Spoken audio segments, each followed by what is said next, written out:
Welcome to Tabletop Gaming with Juice. I am Juice, and today we're talking about Dungeons and Dragons Basics. And for this one, it's going to be the character backgrounds. Now, a lot of people have confined themselves to just using the backgrounds that are already in the book, but it clearly states on page 125 that those are just sample backgrounds. You can modify your backgrounds however you see fit. Now, the thing about that is you're going to have to get it approved by your dungeon masters. Some dungeon masters might not be comfortable with allowing you to do your own backgrounds and might force you to use the samples. But in the book, it clearly states that each background will give 2 skill proficiencies. In addition, you will also be able to get a tool proficiency. Some will give you an extra language, and then equipment. Now, the thing about the equipment to keep in mind is that if you decided to buy equipment, then you don't get the starting equipment from your class or your background. Now, if you elected to do the quick pick for your class, you would also get the equipment from the background, which in turn gives you your gold. So for instance, people were asking me a couple weeks ago at Encounters, well, if I make a character and I don't take the money, how do I have any money to start off? And I had to explain that you'll get it from your background. So backgrounds is one of those things that a lot of players that aren't familiar with 5th edition at first will squawk at it. And what I mean by that is I've been running Encounters now for a few months, and I'm running 2 at-home groups, and a lot of my players, when we first created characters, said, well, do I need to make a background? And I said, yes, it's very important, I think. And, some players thought they could start without doing their background. And you miss out on a lot of things. You miss out on, proficiencies, like I explained. You're going to miss out on equipment. And you're also going to miss out on some important role-playing aspects to your character that I think help flesh your character out. So to me, backgrounds are very important when it comes to D&D, especially 5th edition. I mean, any game is really important, but 5th edition, especially. But yeah, so you can customize your backgrounds, and you have to keep in mind that, this isn't something that you use for a lot of mechanical type of advantages. It's stuff for flavor, it's stuff for your skills. It's basically where your character came from, and so keep that in mind. This will also play a big part with a lot of DMs with earning inspiration. So, but some of the cool stuff about the backgrounds is that they give you different features. Like they give you different NPC contacts. Some of them give you different identities, so you can have multiple identities. All sorts of cool little things. And then there's also my favorite one I'm looking for right now. I think it's under Soldier or Noble. Yeah, under Noble, so variant Noble Knight, there's a variant feature called Retainers. And so basically you get 3, kind of like minions, 3 people to do your work. Like one could be like a squire. Now they don't get involved in combat, and it clearly states if you continue to put them in danger, they will flee, they'll leave you. But this is one of those things I really like. In fact, I had a player in one of my D&D encounters who reskinned this. He did a variant Noble Knight and reskinned it so that because he was a rogue, that he was starting up a thieves guild, and these were the first 3 guys in it. And I thought that was excellent. So that's a good one. Some of them allow you to, as long as you're in like a forest or some kind of wilderness where you can find food and stuff, they allow you to find food for up to 5 players. Just a lot of cool little things. Under variant Sailor, you can be a pirate. You can worry about your reputation.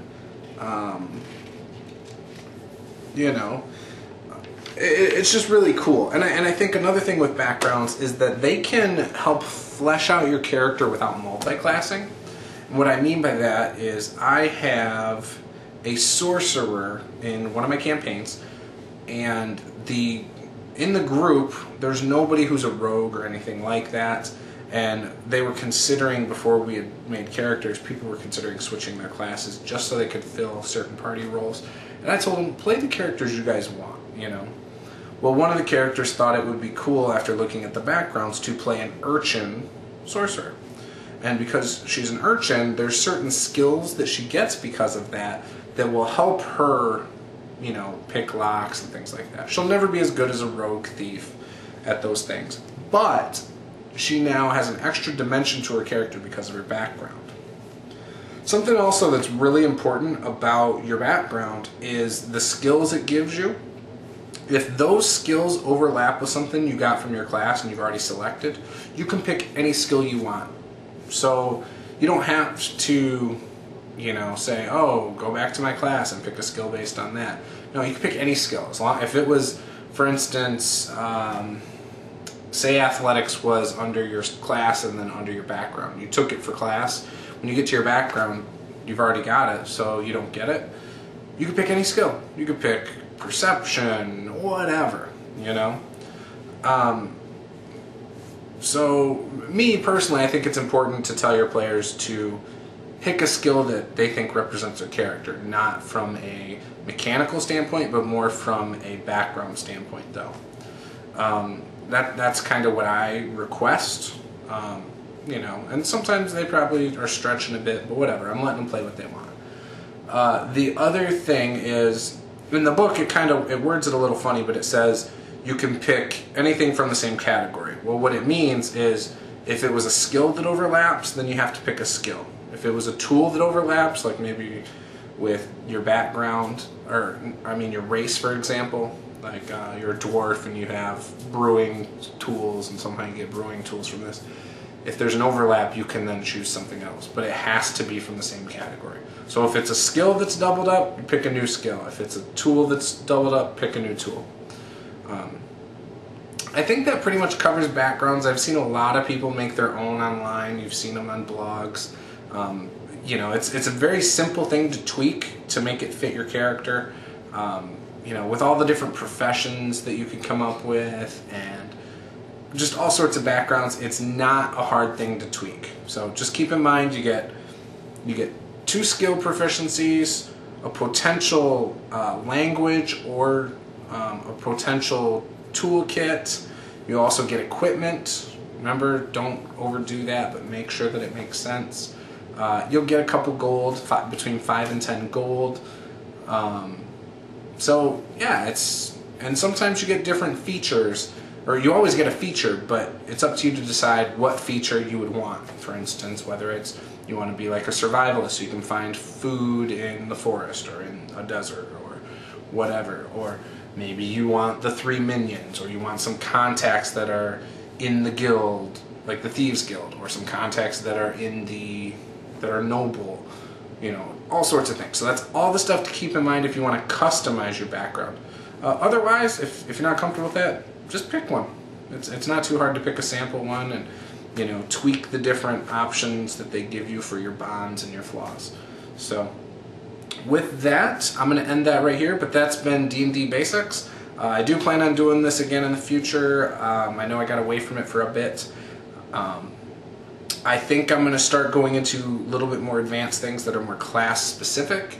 And yeah, so to give you a little preview of that, I will actually do another video that will be about the biggest thing I've seen that's come up the most amount of times in my games. So if you're interested in seeing that video, subscribe. Be sure to like, comment, tell me your thoughts on backgrounds, maybe backgrounds that you've personalized, and I will see you guys next time. Thank you very much. Bye-bye.